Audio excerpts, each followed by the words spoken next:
jamhuuriyadda federaalk Soomaaliya mudane Maxamed Cabdullaahi Farmaajo iyo wafdi uu hogaaminayo ayaa saaki kasoo kici timay magaalada Muqdisho waxaanan soo gaarnay haatan magaalada Damaam oo berri uu ka furmi doono shir madaxeedka 29aad ee dalalka ku bahoobay Jaamacadda Carabta.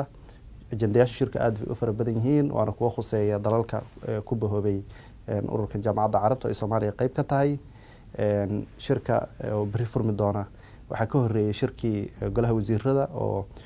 wasiirkan arrimaha dibadda Axmed Ciise Caawud uu ka qayb galay kaas oo lagu lafaguray ajendayaasha shirka lagu dhameystiri doono ama looga doodi doono